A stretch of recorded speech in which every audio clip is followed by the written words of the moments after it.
Hello students. So in this lecture we will learn about the historical account of chemotherapy. तो chemotherapy को अगर हम define करना चाहें तो जो मेरियम वेबस्टर की डिक्शनरी है उसने डिफ़ाइन किया है कीमोथेरेपी को as the use of chemical agents in the treatment और control of disease such as cancer और मेंटल इलनेस। यानी जब कोई केमिकल एजेंट किसी डिसीज़ को ट्रीट करने के लिए यूज़ किया जाए तो उसको हम मेडिकल की टर्म्स में कीमोथेरेपी बोलते हैं। तो ये जो वर्ड है ये ओरिजिनेट हुआ था अराउंड 1910 में बाय पॉल एलरिच और he developed the first treatment for syphilis which is antiserum for diphtheria, और इस काम के लिए he was awarded Nobel prize in 1908 and he also developed the concept of magic bullet जिसको हम आजकल एंटीबायोटिक्स के नाम से जाते हैं। Now in the world of pharmacology, chemotherapy can be used to treat infectious disease and cancer. तो history अगर हम थोड़ा सा कीमोथेरेपी की देखें तो इसकी हिस्ट्री स्टार्ट होती थी ड्यूरिंग वर्ल्ड वॉर 2। तो सेकेंड वर्ल्ड वॉर में नाइट्रोजन मस्टर्ड्स जो उस टाइम पे टैबू थे और उनको यूज़ नहीं किया जा सकता बैटल में, they were ready to be used and a bomb raid on Italy was done on December 2nd 1943, जहाँ पर जो सेलर्स थे they have been exposed by this nitrogen mustard gas, और जिसकी वजह से उनकी बोन मैरो डिप्लीट हो गई थी, उनकी लिम्फ नोड डिप्लीट हो गई थी।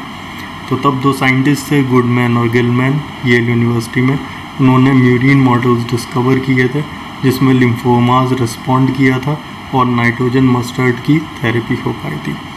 उन्होंने फिर एक सर्जन को कन्विंस किया कि तुम किसी तरह इस दवाई को जो हमने म्यूरिन मॉडल्स बनाए हैं ये इन पेशेंट्स को दे के देखो, और तब ओरिजिनल ट्रायल जो 1943 में हुआ था लेकिन उसको सीक्रेट रखा गया 1946 में, क्योंकि वो चाहते थे कि किसी और को इसकी भनक ना लगे।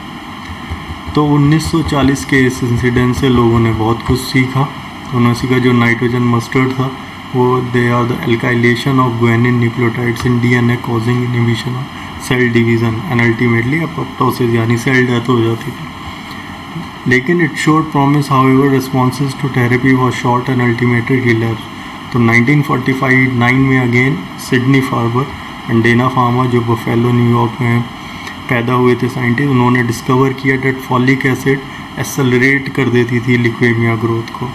तो इस तरह उन्होंने धीरे धीरे साइंटिस्ट को पता लगना शुरू हुआ कि केमिकल्स को यूज़ कर सकते हैं थेरेपी के लिए, और फिर एंटीफॉलेज डिस्कवर हुए जो पीडियाट्रिक ल्यूकेमियास को ट्रीट कर सकते थे, लेकिन जो भी था वो भी शॉर्ट लिव्स था और उसका इफ़ेक्ट जो था थोड़े टाइम के बाद चला जाता था। तो अभी तक साइंटिस्ट को समझ नहीं आ रहा था कि ये फेलियर किस वजह से होता। खैर फिर साइंटिस्ट आए थे लूरिया एंड डलब्रक, उन्होंने बैक्टीरिया को देखा कि आखिरकार ये म्यूटेशंस एराइज कैसे होता है। तो उन्होंने बैक्टीरिया के दो ग्रुप लिए, दो प्लेट अलग अलग लिए, एक को वायरस से एक्सपोज किया और फिर देखा कि आखिरकार ऐसा कैसे हो रहा है कि नंबर ऑफ रेजिडेंट कॉलोनीज़ जो थी दोनों प्लेट्स में काफ़ी डिफरेंस आ रहा था दोनों में।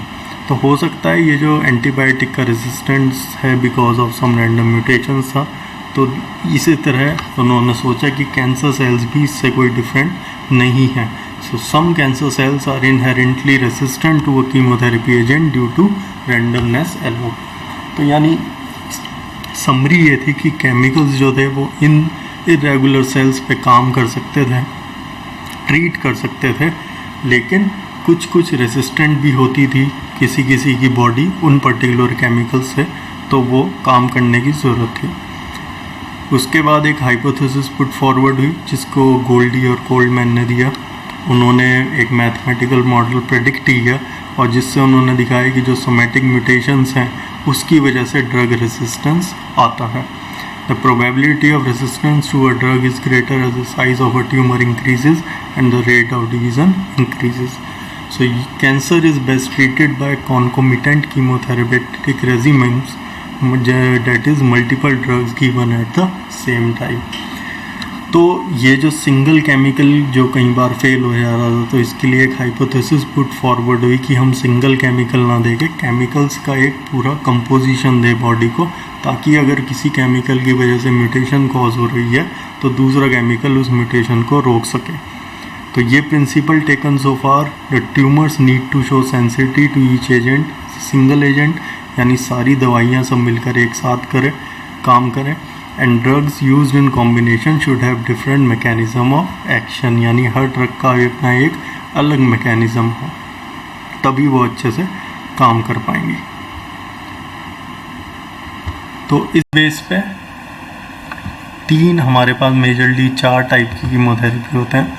Number 1 adjuvant chemotherapy, that is chemotherapy is given after surgery, यानी पहले सर्जरी करी, ट्यूमर हटा दिया, उसके बाद कीमोथेरेपी दी गई। Number 2 is new adjuvant chemotherapy, यानी कीमोथेरेपी सर्जरी से पहले दी जाती है और उसका गोल होता है कि वो जो ट्यूमर है उसको श्रिंक किया जाए।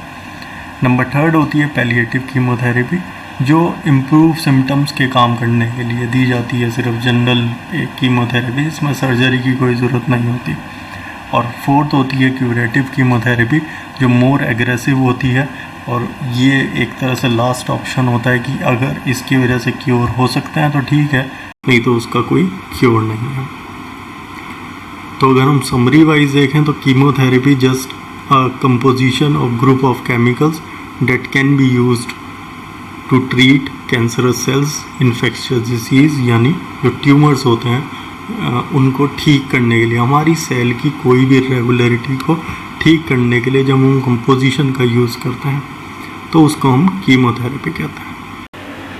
तो अभी जनरली तुम्हारे इसमें सिर्फ हिस्टोरिकल अकाउंट है, तो मेरे ख्याल से आगे की हमें देने की ज़रूरत नहीं है, ठीक है। फिर भी ये PDF में आपको पूरा अपलोड किया है और आप एक बार इसमें देख लीजिएगा। तो हिस्टोरिकल अकाउंट थोड़ा सा ध्यान रखना है बस, कि कीमोथेरेपी किस लिए दी जाती है, कैसे दी जाती है, और मेजरली क्या हो सकती हैं, ठीक है। कीमोथेरेपी काम कैसे कर सकती है, इतना जो मैकेनिज़्म वगैरह है वो इतना डिटेल में आपके कोर्स में नहीं है, बट अगर आप पढ़ना चाहते हैं तो आप श्योरली इसको पढ़ सकते हैं, ठीक है।